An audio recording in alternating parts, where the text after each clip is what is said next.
தாவீது அவன் ஒரு 14-15 வயசு டீன்ஸ்லயே அவன் அனாயிண்டட். எதுக்கு அபிஷேகம் பண்ணப்பட்டான்னு தெரியுமா? ராஜாவாக அபிஷேகம் பண்ணப்பட்டான். ஆனா அவனை பார்க்கும்போது எல்லாருமே அவனை ஒரு ஆடு மேய்க்கிறவனா தான் பார்த்தாங்க. ஆடு மேய்க்கிறவனா இருந்தான். ஒரு சீசன் மாறினதும் கூட்டுப்புழு மாதிரி போய் லாக் ஆயிட்டான். வனாந்திரத்துல அலைஞ்சான். அதான் நான் சொன்னேன், greater the pain, greater the blessings.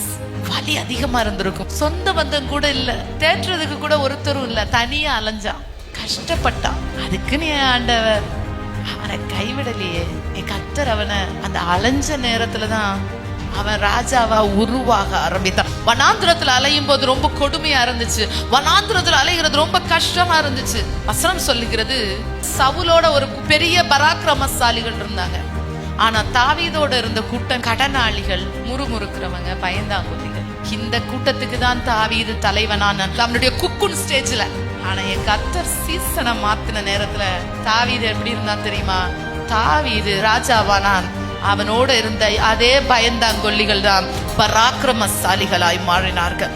என் கர்த்தர் ஒரு அடைக்கப்பட்ட ஒரு அனுபவத்துக்குள்ள, ஒரு மறக்கப்பட்ட அனுபவத்துக்குள்ள, ஒரு குக்குன் மாதிரி ஒரு ஸ்டேஜ்குள்ள கொண்டு போறார் என்றால் மறுபடி நீ புழு மாதிரி மாற மாட்ட.